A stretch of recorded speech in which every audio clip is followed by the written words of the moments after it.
We have a really great team at SmartEtailing, and one of our newest additions has an interesting history in bicycle retail and helping bicycle retailers. So we invited him to talk about that history and what it's like to go from a SmartEtailing client to a member of the team. And that's what's up next. So David, we just wanted to get together and talk because it's not like we don't have a lot of people here at SmartEtailing that have significant retail and supply chain experience, but we really, David Wirt had a successful run in retail, but we don't have anybody that spent the time you spent in retail that chose an exit point and successfully moved away gracefully with money in their pockets and then didn't just leave. You stuck around and worked with retailers in a consulting capacity to try and share the knowledge and ended up at Retail Toolkit. And then through the recent merger, here you are at SmartEtailing on the other side of you were a SmartEtailing client. Now you're helping SmartEtailing retailers. We just want to know more about that. What got you to retail in the first place? And when was that? So I will try to make the story as short as possible, but I started racing BMX bikes, when I was probably 11 or 12 years old. I wanted to buy cool BMX stuff, and I got a paper route. And that paper route was kind of my first introduction to customer service. You put the paper under the porch mat or in the door if it's raining. And I got to do that and ride my bike. So I was mixing my two favorite things. Eventually started working in the local bike shop, tried to buy it. And after 10 years, exited that business, and my wife and I started ours. I thought you were going to say I was 10 years old and I was trying to buy the business. I know. No. I started the business. I started working in the bike shop in college at first. But as soon as I walked in the door, I knew this is it. I was getting paid to talk about bikes and ride bikes with my friends. And it was always kind of the same thing. So I've always mixed business and bikes basically my entire life. And that's how I ended up, I guess, where I am today. David, were you and your wife like the only two employees when you opened the door? So my wife was actually a school teacher when we opened the door. So that kind of gave us the safety net. Mm-hmm. She had the insurance, and she was a really avid mountain bike and cyclocross racer at the time. And she decided pretty quickly, I think within about 6 months, that she wanted to come into the business. And we had, I think, 2 or 3 employees by the time she came in. So the store started out, we really hit the ground running. And, within a few weeks, I was hiring people. Nice. Susie, did I see you perk up when cyclocross came up? Always. I feel like I'm like what's it been like 12 hours since you were racing a cyclocross? Well, I was on my mountain bike, but it was short track, so it's cyclocross adjacent. But yeah, I feel like I haven't met David's wife, but I feel like I know her. Nice. And David, when I started my first business, the only way I was able to do it is also because my wife had a job with benefits. So it made the risk slightly smaller. It comes in handy. Yeah. Were you both like working around the clock when you first started? Oh yeah. And she was racing. So she was still trying to train, I don't know, 15 or 18 hours a week or something like that. We were working 50, 60, 70, whatever the number was. So I would show up at the store at 7 o'clock in the morning and sometimes not get home till midnight the first year, which is typical, I think. But we kind of wrapped our heads around the workload fairly quickly and had some really good staff, and things became a little easier after the first year. We didn't have to struggle for years doing that, but getting a business off the ground is definitely, you have to be all in or it's just not going to happen.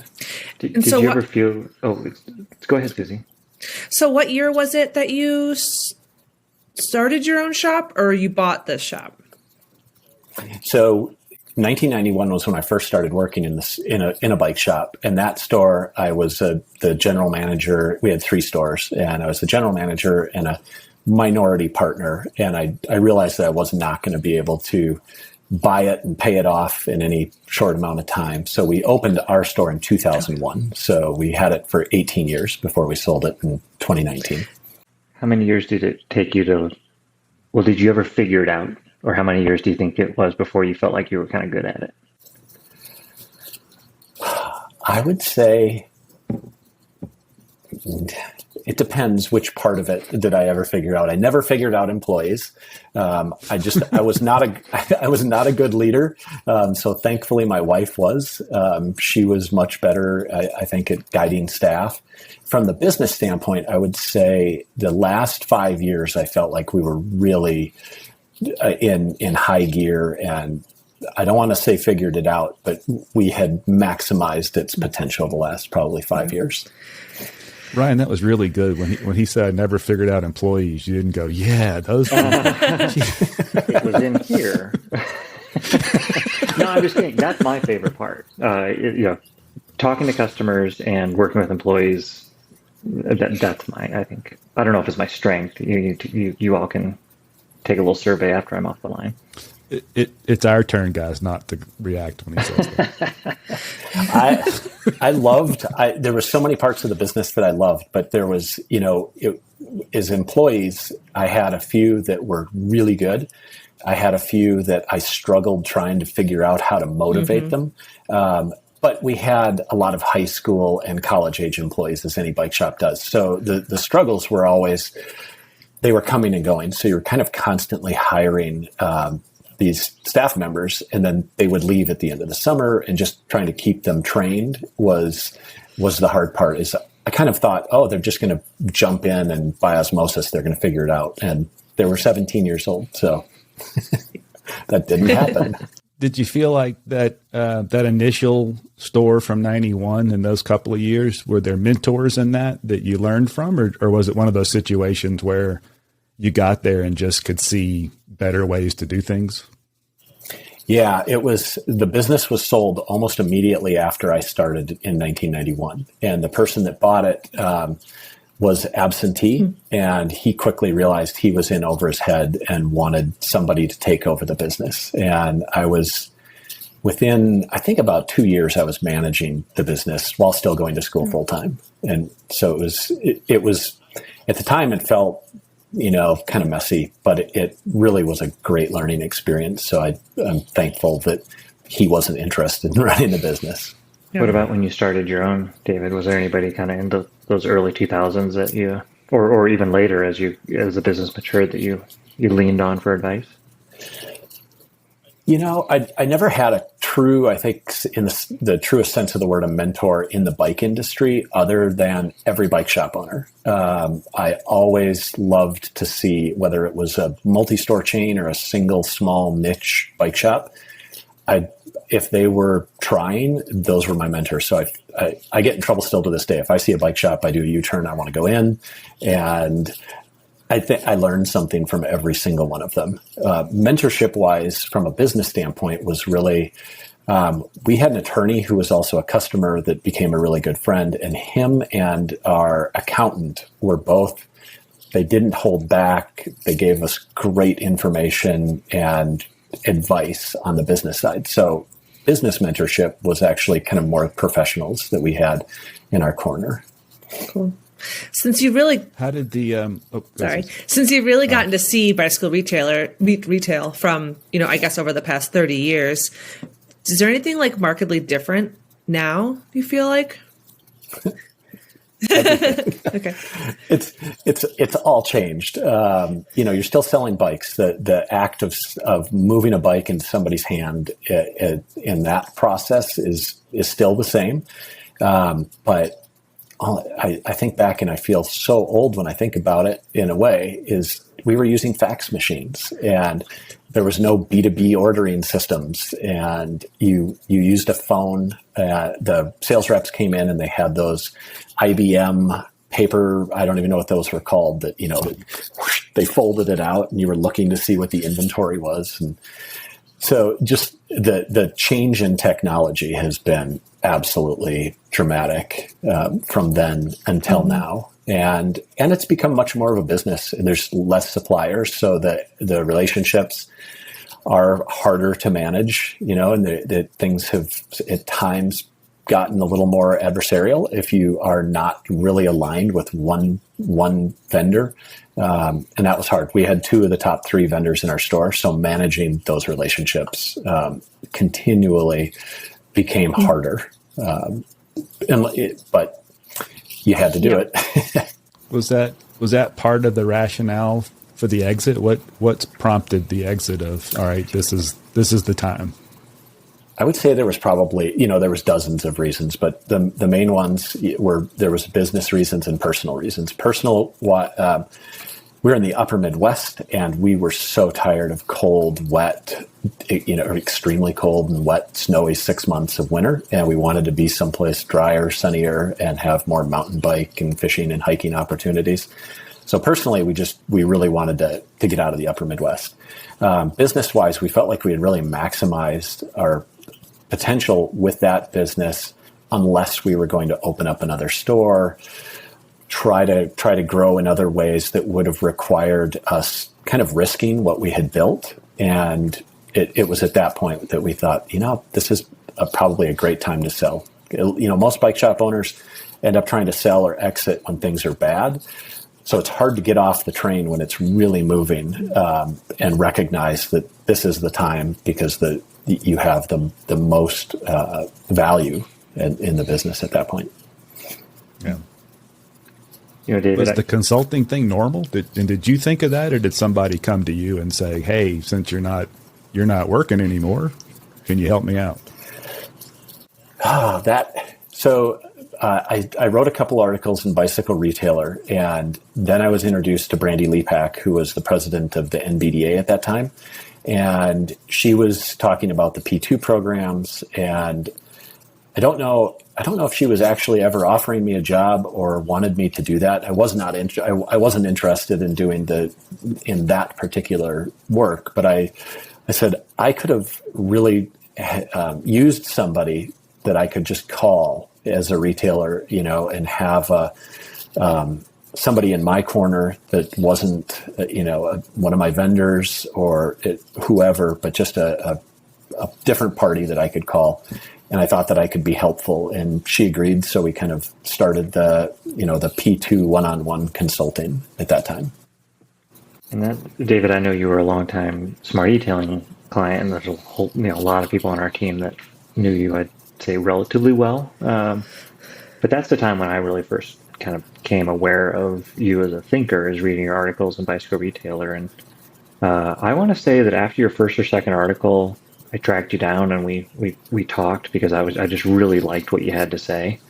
What was that like for you, going from a successful shop owner to all of a sudden people were looking to you as a thought leader? It was a little surreal, super humbling, because I owned an average sized store. We were outsized, I think, profitability wise. So, I was confident in my skills and information, but there's such a wide variety of retailers out there that it was, I realized quickly that some of the information that I had was rock solid across the board, and some of it, we had some lucky breaks too. Being in the upper Midwest, rent was cheaper, payroll is cheaper. There was, we had some legs up out of the gate that maybe people in a different market didn't have. So just trying to adjust to that and acknowledge those differences, because I think I came out of the gate at first swinging pretty hard. Everybody can do this and make as much money as we did. But that's not necessarily true. But my main goal always was I wanted to help retailers. And I think that one of our first conversations, we both were kind of on the same page of one of the sayings that drives me the most nuts is it takes $1 million or $2 million to make $1 million in the bike industry. And it just automatically kind of defeats everybody that this is a noble profession, but that it can't actually be lucrative. Mm-hmm. And that's kind of been my motto since we sold, is I'd love to help people realize the potential of their business. So success might look different for, every bike shop, but your insights can help each of them in some way. kind of achieve that success. And I have not had a conversation yet that I didn't learn something. And a lot of times it's big things that, each retailer has expertise in their world, and it's pretty impressive. We have a lot of smart people in this industry. I think we can all maybe say the same thing, that, Yeah, exactly. Yeah. If it wasn't for our customers, we wouldn't know half of what we know. I'm very lucky to have some great mentors. Sure. Yeah. Where was the connection to Retail Toolkit? Were you a Retail Toolkit user in your business, or how did you get involved with that in the first place? No. So I knew of Retail Toolkit kind of mystically. It was still, when we had our business, it was still kind of a friends and family of Noel Kegels that had access to Retail Toolkit. In our store, we had a store that was only 30 minutes away from one of his, so I don't think he was actively recruiting his competition at that time. Dan Kowalski, who was the general manager at the time, he reached out to me because Retail Toolkit's providing the benchmarking platform for the NVDA P2 groups, and he saw a connection. He thought that would be a great place, for he and I to meet. And as soon as he described the product, I thought, where's this been all my life? I could have killed to have used this. And we kind of carried on the conversation for about 6 months. And I finally said, I want to sell this. And that's where we started. And that's how I was introduced to it. What's that been like, shifting gears from retailer to thought leader to, you combined with consulting to then advocating for a product and not just wanting somebody to be successful, but talking about tools that you have to help somebody be successful. Yeah. So there's definitely a balance. I don't want to oversell because I want them to trust, to develop that trust. And occasionally there are retailers that maybe it won't work for. They just don't have the interest in diving that deep.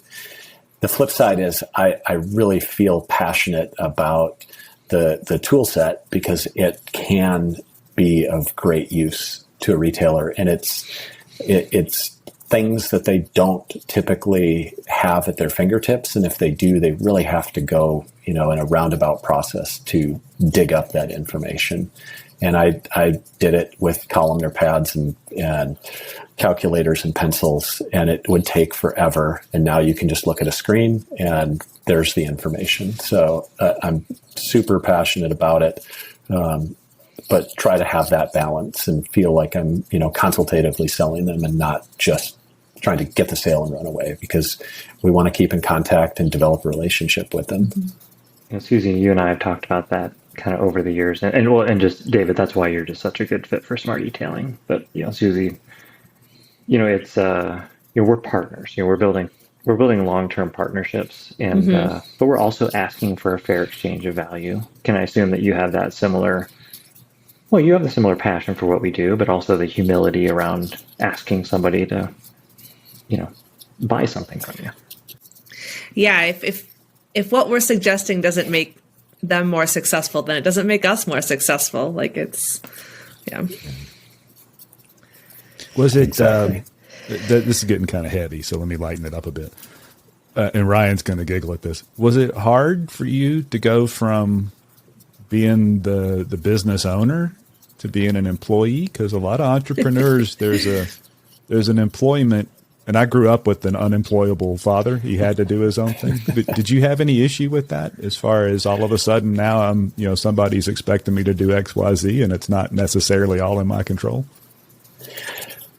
I definitely am. I want to please, and I want to be, delivering value to the team. So, having that former business owner viewpoint of it is I want to be valuable and be part of the team. And Ryan and I had this conversation fairly deeply. What is it like to move into being an employee? And for me, it hasn't been too big of a struggle. The team is fantastic, and everybody, all four of us have worked in bike shops. So we all are very similar people with a similar passions. So it's not like I'm going into a brand new situation where I'm being, driven to produce or anything like that. We're all on the same page. So it's been neat. And it's so much more organized having had my own business, which, it was just always putting out fires. So it's been challenging, but also really fulfilling too. I have a super off topic question, because I know we've kind of touched on how important we all feel the success of independent bicycle retailers are. And I think from my standpoint too, like I just came from a local event last night, and I think locally owned bike shops are pivotal in fostering like a cool community culture and getting more people involved. How have you seen like the culture of bike shops change over time? Boy, that's a curveball question. I know, sorry.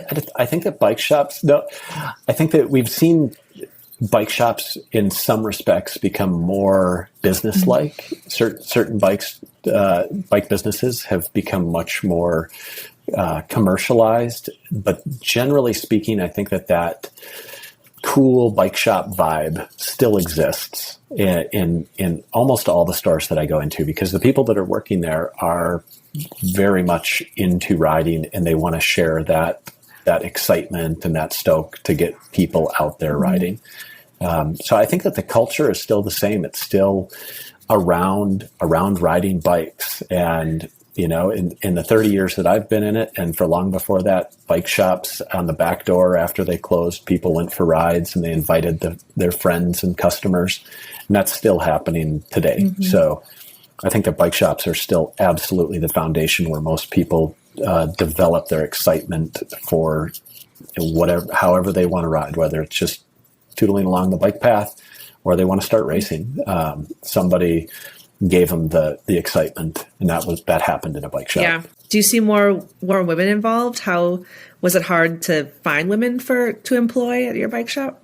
Having my wife in the store, I think it made it much easier. So it wasn't as intimidating for females to come into the store and to want to work in the store. So they already felt like they had an advocate, and the advocate was the owner. So I think that helps tremendously. If it's just dudes, I think that it can make it harder for a woman to kind of crack the code. But in our situation, we always had women working in the store. Yeah, I think I managed our bike shop obviously as a woman, and I always had like the highest ratio of women employees as well, compared to we had 3 shops. The other ones were run by dudes. They had some ladies, but not as many. And so, yeah, that's a really good point. Yeah, I think I'm ashamed to say that when I was running stores, our ratio was not good. So I think in hindsight, I think I fell into that dude culture. It's a hard cycle to break, but having women in the store makes an enormous difference in that comfort level. Mm-hmm. And that was always, I think, just a pivotal part of our success was my wife. We had all the different types of people that somebody would want to see and talk to when they came in the store. So it helps with customer comfort too. Yeah, absolutely. What you said around kind of the bike shops being pivotal, and, it really does line up with where the market's going, despite the fact that maybe, bike shops is maybe more defined as bike business today. It's also shifting towards the fact that experience matters. So obviously online shopping has become so much more prevalent in how consumers want to get their hands on products. But, bike shops are are about more than just selling, and retail is about more than just selling. Now it is really about that engagement and building your brand. So hopefully those things that you talked about, continue to grow moving forward. Mm-hmm. Yeah. This has been great, David. Thanks for taking the time, and welcome to SmartEtailing. Thank you. It's been great to have you. Mm-hmm. And look, one of the things that I do in training with people is it's easy to make $1 in bicycle retail, and I do that to try and point out to our staff that maybe doesn't understand if you sell $1 worth of stuff, what's really left over. So maybe you could join that next time and put a happier spin on it than maybe I do. And if anybody's got questions for David, you can reach out to us at SmartEtailing. I'll put his email address, even though he doesn't know I'm about to say this. I'll put his email address in the description down below. If you have questions about whatever it is, if it's bicycle retail in general or retail toolkit, he is certainly our retail toolkit expert and can get you up to speed on that. It's been fun. And remember, there's bookends too. While David grew a successful retail business and exited and everything looks like roses and unicorns, I lost my life savings trying to own a bike shop. So if you need to know anything in the middle of that, we're here to help. Any other questions? You succeeded at owning a bike shop, Mark. Yes. It's just the profitable growth These pesky money parts. Yeah. And we had a ball. And look, and I'm super grateful because if it wasn't for that experience, I wouldn't be at SmartEtailing. So I don't ever complain about that. It's something my wife worked there too, not because she wanted to, because help. Yeah. She came to help. I think, but anyway, that's how we get here. So yeah, no hard feelings. But if you do want to talk to David and I about the gamut of what can happen with the money you put in the bike shop, we're here to help. Any other questions or comments before we wrap it up?